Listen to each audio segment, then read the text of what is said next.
Gays be praised, Utena is back.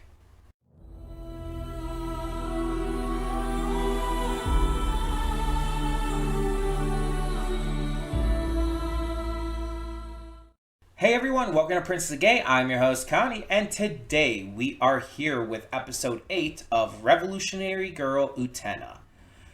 And you may be wondering, where the fuck did this come from? And wait, episode 8?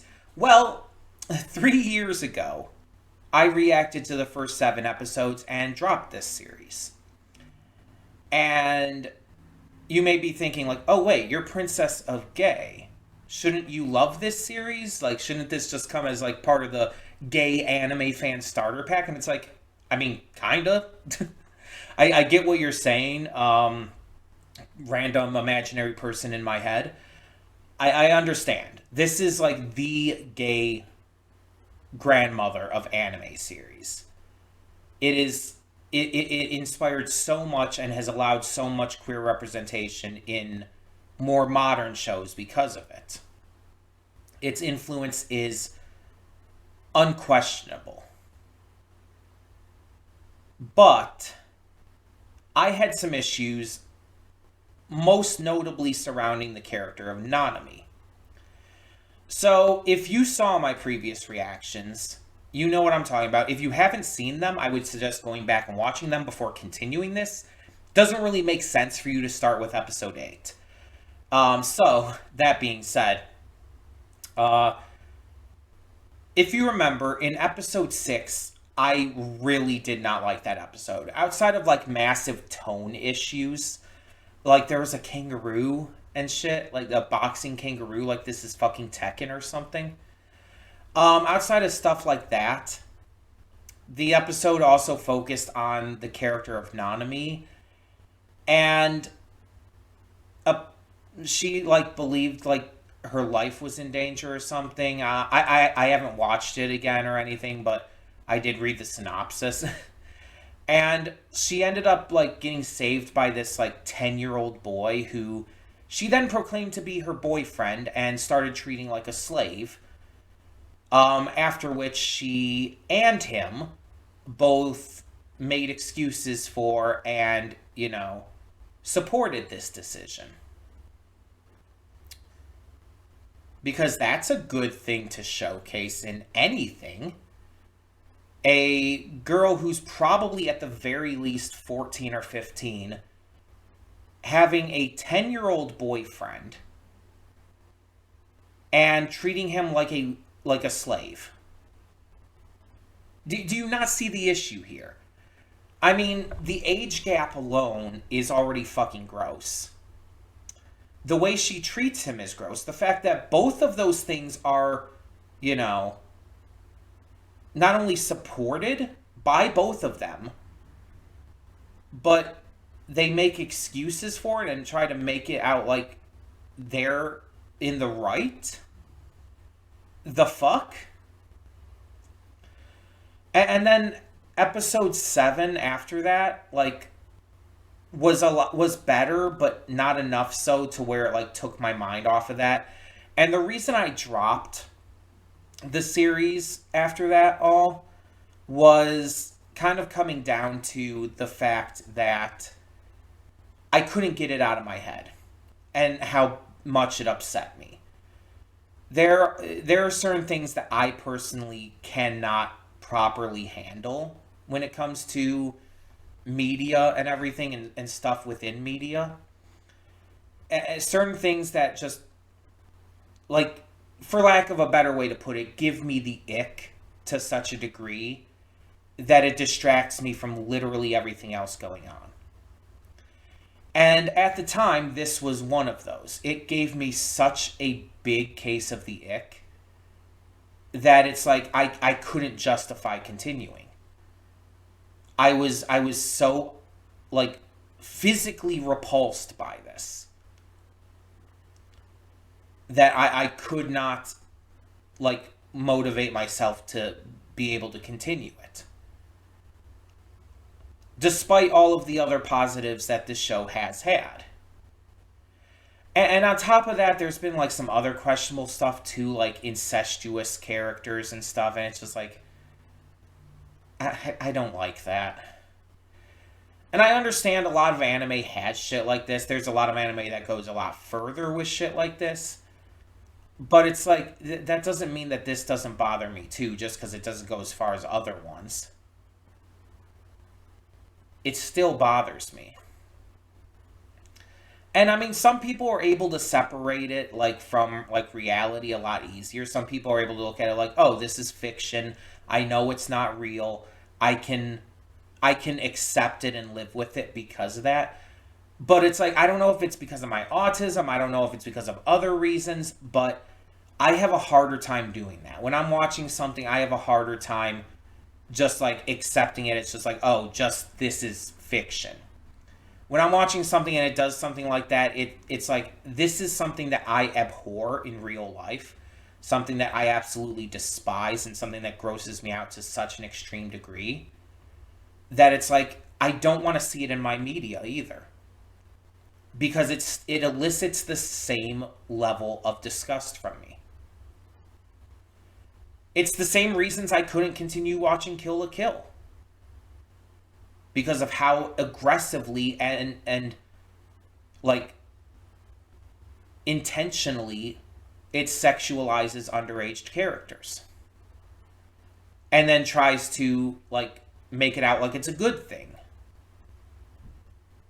by forcing a message about self-acceptance and stuff like that. And mind you, this is nowhere near to that level. I'm not like trying to compare this in the exact same way, but it still gave me enough of an ick to where I didn't want to continue back then. However, it is 3 years later, which surprised the shit out of me, by the way. I thought I like checked this out last year. Um, it is 3 years later though, and I'm willing to give it another shot. I've had a lot of time away from it. I've checked out a lot of other shows. I'm willing to give it one more chance.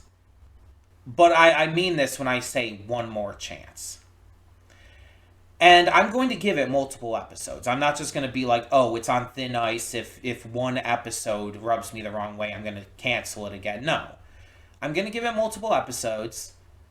And basically, I'm going to try to keep watching it and like focus on the positives of it so that we can get through it. There's like 30 something episodes, I believe, in total. Um, and I'm gonna like try, like, even if something comes up that upsets me, I'm gonna try to like tell myself it might just be this one episode. It might not happen again. We can't. I'm not gonna just judge the whole series on it. But I will say, if something does upset me to like that high of a level again, to where it's like I literally can't get it out of my mind, and it's bothering me that much, I will probably break it off again. I will probably cancel the reactions again. I don't want to, and I'm going to try everything in my power to not do so, but I am letting you know, if something to that level of disgusting happens again, for me, I will probably drop it. But I'm going to give it as fair of a chance as I can. If for no other reason than because of how important this series has been to queer representation in anime. I've made it no secret how much queer representation in media matters to me. I'm even running a panel on it at Ishocon in January, which I've actually run before, but you know. Queer representation is excessively important to me as a queer person myself, as someone who is not only transgender, but non-binary and pansexual. It is excessively important to me.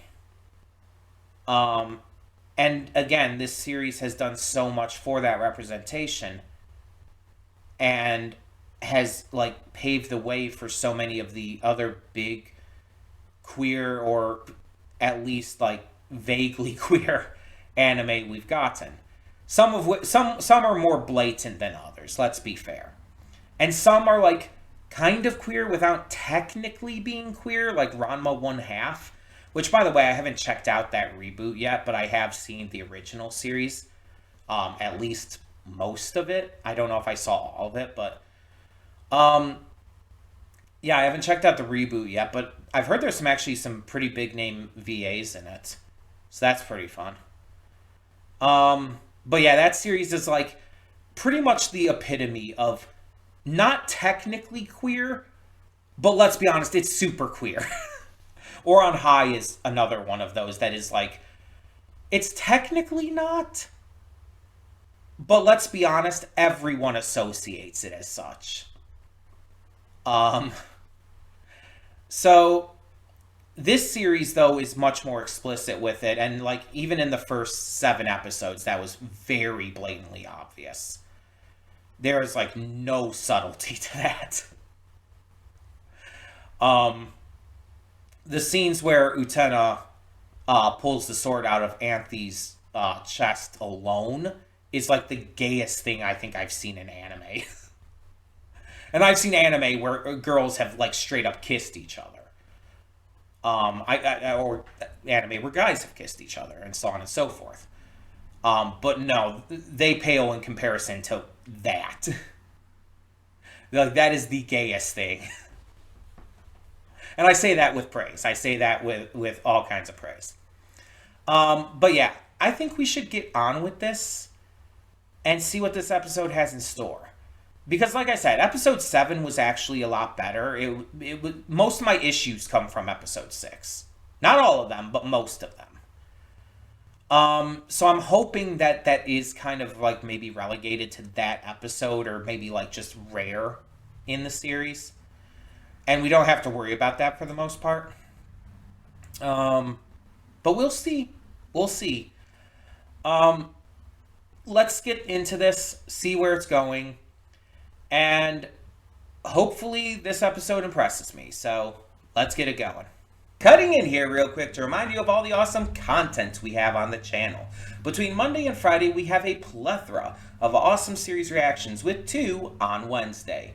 We also have movie reactions every Saturday and Sunday. I do pre-record them during the week, but upload them on the weekend. And don't forget about the gaming stuff on the Princess of Gaming channel. We have Baldur's Gate 3 every single day, Horizon Forbidden West every Monday and Friday. Tuesdays and Thursdays is Life is Strange Double Exposure. Wednesdays and Sundays is Beyond Two Souls. And Saturdays we have Nier Automata. Don't forget to click the link in the description to get to today's video. I do redirect everything just due to copyright reasons. And please, subscribe to the channel and like this video if you want to see more awesome content such as this. But thank you so much, as always, for tuning in. Let's get to today's reaction. We're back. We'll begin with spoilers in 3, 2, 1, now. What the fuck was that episode? Like, it's not the first time this show has been really fucking weird, obviously. Um, I mentioned that one of my issues with it, was the tone shifts, and it didn't seem like very consistent and everything with that, having some really weird, out of nowhere, out of pocket moments that seemed completely antithetical to the rest of the series. And it's like, now it's not even just like having moments. This entire episode felt so out of place. And it's like, am I just misremembering shit? Is like this entire series like this? Because here's the thing. I'm going into this series. I see like the first episodes and everything, and it's like, okay, there's some comedy, but for the most part, it's a romantic drama about this entire Rose Bride situation and Utena and Anthony's relationship and the gay and everything, right? But then it just suddenly starts getting really fucking weird. And it's like it throws in gag comedy level weirdness. Like the kind of shit you'd expect from Dr. Slump or Nietzsche Joe. And it's just like, what do you mean they body swapped? Like, how is that a thing that just exists in this world? That doesn't feel like that makes any sense to have happened. If I were like watching Nietzsche Joe and you told me like I don't know, two of the characters in that, Mio and Hakase, body swapped, sure, I believe you. Because it's Nietzsche Joe. The series does shit like that. Out of nowhere for no reason, because it can. That's Nietzsche Joe. But, like, is that a thing that can happen in this world? Like, what? That feels so out of place. That just...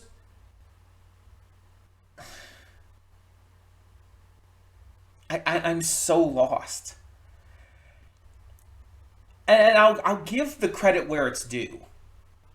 This isn't your normal body swap episode where it's like, most body swap episodes are like, oh, the characters spend a day in each other's shoes and learn a lesson about how hard each other has it, or how their lives are, and so they shouldn't judge each other because they don't know what they're experiencing at all times and all.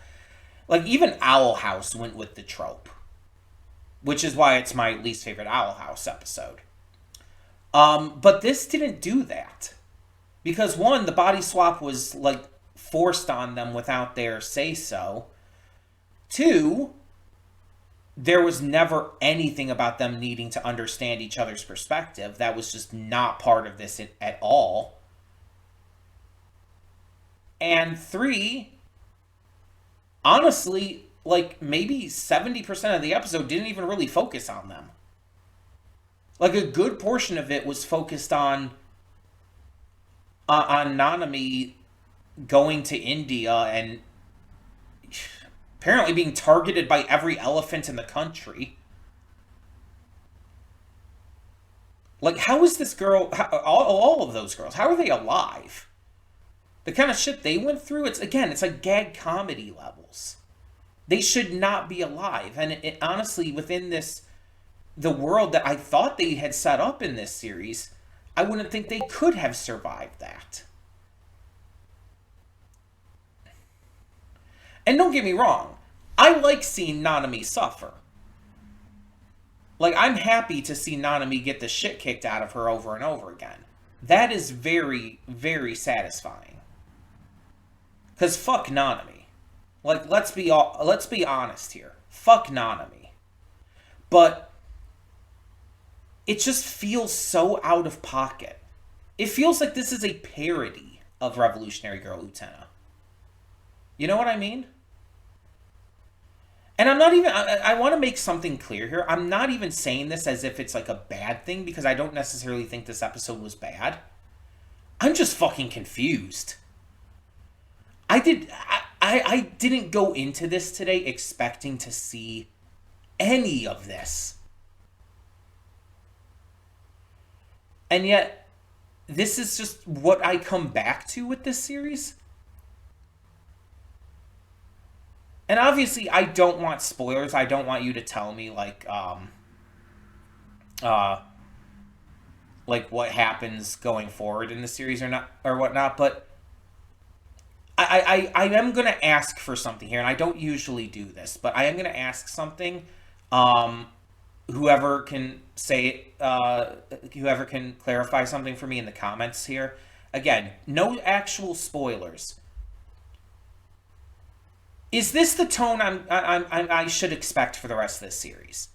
I need to know this. Is this like, every so often with a random episode just being weird and out of pocket? Or is this actively the tone the rest of this series is going to kind of have? I feel like I need to know that. Usually I wouldn't ask that because I feel like that does count as a spoiler. But I feel like I need to be prepared for what I'm going into here, one way or the other. because it threw me off so bad. Because again, I'm not, like I said, I'm not even saying this episode was bad.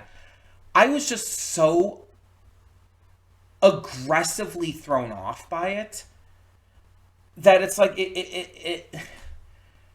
I didn't even really know what to think of it. I didn't even really know how to react. Why did the curry explode after it was eaten?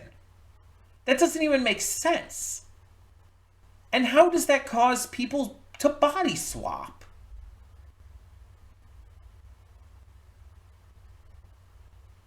I don't understand. And did Nanami kick a baby elephant when she was a kid or something? Is that why all these elephants are suddenly like her mortal enemy? Like, this is like Captain Hook and the Ticking Crocodile levels of what the fuck.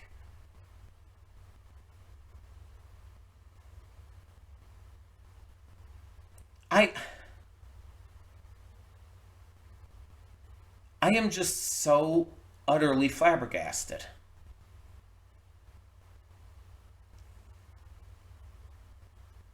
And I feel like this series, I don't know what I'm supposed to expect from it.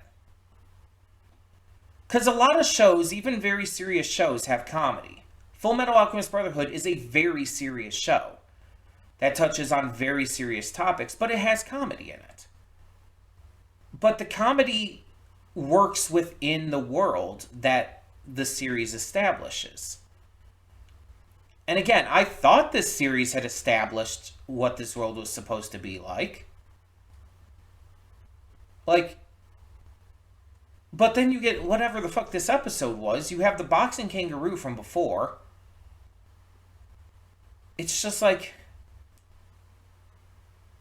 I just genuinely don't know what I'm supposed to take from this. I don't know how I'm supposed to like view this. Because it's like this just, again, it feels like a parody of itself.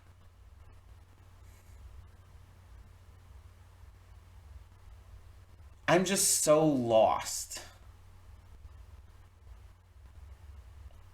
And like I said, I don't normally ask, but I just need to know, is this the kind of tone I need to expect going forward? Do not spoil me on anything. Do not give me examples. Do not tell me, like, if maybe if this is like a once in a while kind of thing. Do not tell me when it happens or whatnot. Stuff like that. I don't want specific spoilers. But I do just, all I'm asking for is is this the tone I should be expecting moving forward? Because I need to have that knowledge. I need to, one way or the other, be clear on that. Because if it is going to be silly and everything, if it is going to be very silly and random and WTF, at least I'll go into that knowing that, and I'll be more prepared. Because I can handle shows that are very what the fuck. I love the fuck out of Nichijou, for example, just talking about gag comedy and everything. Nichijou is an amazing series. But I went into that knowing it was going to be that. Because of a couple clips I had seen here and there. I was not expecting this, and that's why it threw me off so much. But if I'm expecting this going forward, it'll be a lot easier to digest.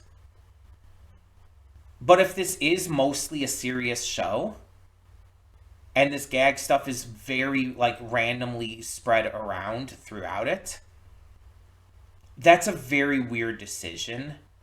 And it's not necessarily going to ruin my interest in the show or anything like that. But it's just, it would be such a fucking weird decision that I feel like is unnecessary. But I'm curious. So again, if you know, if you can let me know, please just let me know if this is the kind of tone I can expect moving forward, or if it is like a rare occurrence. But all of that being said, if you could figure out what the hell just happened, tell me your thoughts on this episode in the comments below. And for now, I'm Connie, and I'm signing off, I guess. See y'all next time.